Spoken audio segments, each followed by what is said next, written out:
Bab 3454. Batu roh dalam jumlah banyak. Tuan Qin, perlukah aku menemanimu? Finola Su bertanya melalui transmisi suara. Tidak perlu, tetaplah di sini Finola Su. Eric Qin menggelengkan kepalanya, dia berdiri mengikuti tetua Qiu dan berjalan menuju lantai 2. Melihat kepergian Eric Qin, Ketua Asosiasi Ketua Yun dan yang lainnya menunjukkan kekhawatiran di mata mereka. Sandi Han memilih untuk menundukkan kepalanya, budi baik dan dendam di antara keduanya pasti akan terselesaikan sementara. Tidak tahu tawaran apa yang akan dia berikan kepada Eric Qin, jika Eric Qin memilih untuk menerimanya maka perjanjian mereka sebelumnya akan sia-sia. Dia bahkan menyinggung ruang benda berharga Raja Obat tanpa alasan. Semuanya, sebenarnya kalian tidak perlu khawatir. Eric Qin bukanlah orang yang seperti itu. Kepala suku Li berkata dengan percaya diri. Kepala Tuan Li, mengapa kamu percaya sekali dengan Tuan Qin? Kelihatannya belakangan ini kamu telah memberikan perhatian khusus kepada Eric Qin. Ketua Asosiasi Ketua Yun mengangkat alisnya sambil bertanya. Meski Ketua Asosiasi Ketua Yun juga tidak terlalu percaya bahwa Eric Qin akan mengkhianati mereka, tetapi nada penuh percaya diri dari kepala suku Li malah membuatnya sedikit curiga. Seolah ada hubungan yang lebih dalam antara Eric Qin dan kepala suku Li. Haha, itu karena lelaki tua ini telah mengamati Tuan Qin. Kepala suku Li memainkan janggutnya dan sengaja bersikap misterius. Kalau tidak percaya, mari kita lihat. Aku percaya kedua pihak tidak akan bisa berbicara terlalu lama, Tuan Qin akan segera keluar. Soal alasannya, sangatlah sederhana. Keluarga Li memiliki garis keturunan yang sama dengan Eric Qin, lagi pula kepala suku Li cukup mengenal Eric Qin. Meski terkadang anak ini sedikit licik, dia tidak mungkin mencelakai keluarga sedarahnya sendiri. Eric, akhirnya kita bertemu lagi. Di sebuah kamar di lantai 2, Sandi Han menyapa Eric Qin dengan sambutan hangat dan senyuman di wajahnya. Ekspresi itu, dendam di antara keduanya seolah tidak pernah ada sebelumnya. Benar Ketua Pavilion, beberapa hari ini aku sangat merindukanmu. Eric Qin juga tersenyum, seperti baru saja bertemu dengan seorang teman yang sudah bertahun-tahun tidak dia temui. Sandi Han mempersilakan Eric Qin duduk, keduanya pun duduk berhadapan.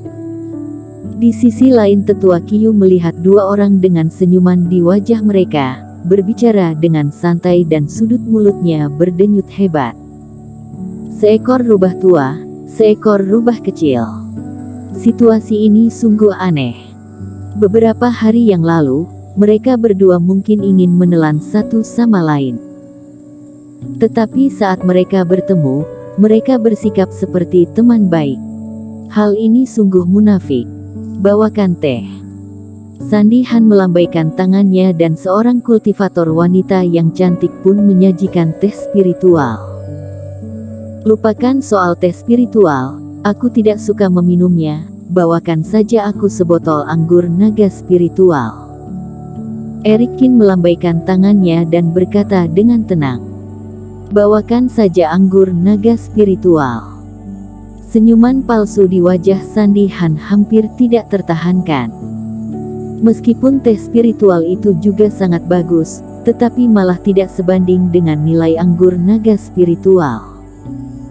Kamu malah tidak mau meminumnya, pasti karena tahu bahwa itu tidak lebih berharga dari anggur naga spiritual. Baru saja aku memberimu 3 botol besar anggur roh, dan sekarang kamu masih menginginkan 1 botol lagi, di mana harga dirimu? Tetapi masih ada urusan yang harus dibicarakan selanjutnya. Dengan menahan rasa tidak senang di dalam hatinya, Sandi Han memberi isyarat dan tetua Qiu pun mengeluarkan sebotol anggur naga spiritual lagi. Ketika baru saja ditaruh di atas meja dan hendak dibuka, Eric Qin langsung merebutnya. Sekarang aku tiba-tiba tidak ingin minum lagi. Aku akan meminumnya perlahan saat aku pulang. Kamu. Nafas Sandy Han menggebu-gebu, jelas-jelas Erik Kin telah berencana mendapatkan sebotol anggur roh untuk dirinya sendiri lagi. Takut sekali jika lanjut berpura-pura, cepat atau lambat dia tidak akan bisa menahan amarah dalam hatinya. Sandy Han menarik nafas dengan dalam dan memaksakan sebuah senyum. Tuan Qin, hari ini aku mengundangmu, dan kamu pasti tahu alasannya, kata Sandy Han dengan terus terang. Sungguh tidak tahu jelas, aku ingin tahu lebih lanjut, kata Erik Kin. Teman seiman Qin, tidak perlu menyembunyikannya. Kamu dan aku memang memiliki beberapa kesalahpahaman sebelumnya, tapi itu hanyalah masalah kecil. Hal itu disebarkan oleh orang-orang yang tidak bertanggung jawab dan menjadi rumor. Jadi alasan aku mengundang kamu datang hari ini karena juga ingin terus terang dengan teman seiman. Sandy Han tersenyum. Entah bagaimana rencana ketua pavilion berterus terang. Erik Kin pun berkata sambil tersenyum. Tentu saja secara terbuka di depan umum, aku akan meluruskan kesalahpahaman yang ada sebelumnya, kata Sandy Han sambil mengangguk.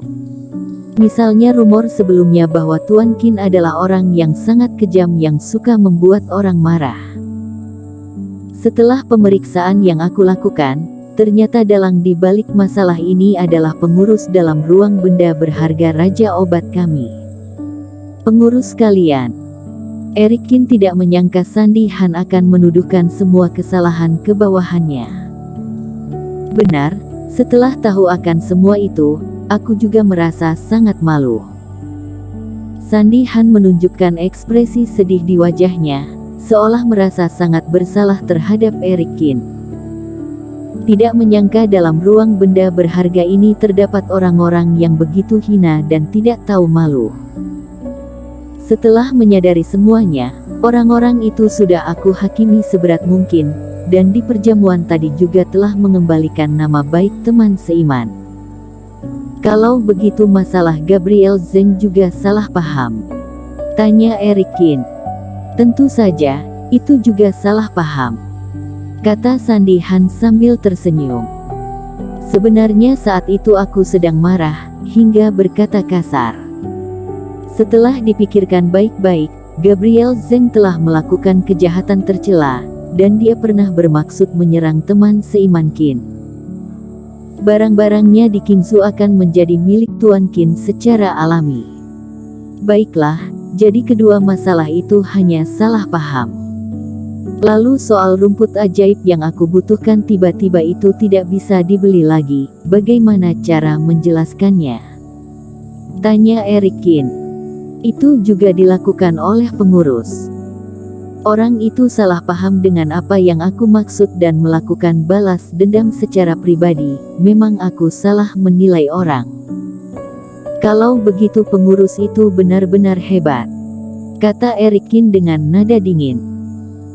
Tidak hanya bisa menyebarkan gosip ke seluruh Qingzu, mencemari nama Istana Bintang dan aku, menghasut Doli Fang dan yang lainnya untuk membakar mansionku, juga bisa mengendalikan harga pil dewa dan rumput ajaib di Qingzu. Kekuatan itu bahkan sudah sebanding dengan ketua pavilion. Erik Kin tidak menyangka Sandy Han begitu tak tahu malu. Setiap kata-katanya penuh dengan fitnah. Dia berhasil menyingkirkan semua kepenatan dalam pikirannya. Hehe, pengurus itu adalah orang kepercayaan terdekat yang telah mengikutiku sejak awal, oleh karena itu dia memiliki lebih banyak kekuatan, tetapi saat ini orang itu sudah ditangani. Sandy Han berkata sambil tersenyum. Yang terpenting adalah, Tuan Qin, saat ini masalah sudah selesai, kultivator zaman sekarang harus selalu melihat ke depan. Bagaimana cara melihat ke depan? Mudah saja. Sandy Han bertepuk tangan, setelah itu di belakang ruangan, tirai tipis perlahan terbuka, memperlihatkan pemandangan di dalamnya. Hal yang membuat ekspresi Eric Kin berubah adalah di bagian belakang tirai, penuh dengan tumpukan batu roh yang bercahaya terang dan menyilaukan mata. Tempat dia berada adalah lantai 2 dari seisi gedung. Awalnya dia mengira ruang di mana mereka berada adalah ruang kerja berukuran kecil, tetapi setelah tirai tipis itu terbuka, Eric Kin baru menyadari bahwa di belakangnya ada sebuah ruangan besar yang hampir seperti aula istana. Dan di dalamnya, terlihat batu roh menumpuk tinggi. Cahaya terpancar keluar, menerangi seluruh aula seperti sedang siang hari. Selain itu, di bagian atas berbagai jenis batu roh, terdapat rumput ajaib dengan kualitas terbaik. Pengorbanan Sandy Han terbilang sangat besar. Eric Kin merasa batu roh berkualitas di depannya mungkin akan melebihi nilai 10 juta. Tuan Qin, di belakang aku ada total 20 juta buah batu roh dengan kualitas terbaik dan yang bertumpukan di atasnya adalah rumput ajaib dengan nilai yang sama tingginya. Sandy Han tersenyum menatap Eric Kin. Aku tahu teman seiman sedang mempersiapkan rapat terbesar dan membutuhkan banyak sumber daya pelatihan. Bersambung.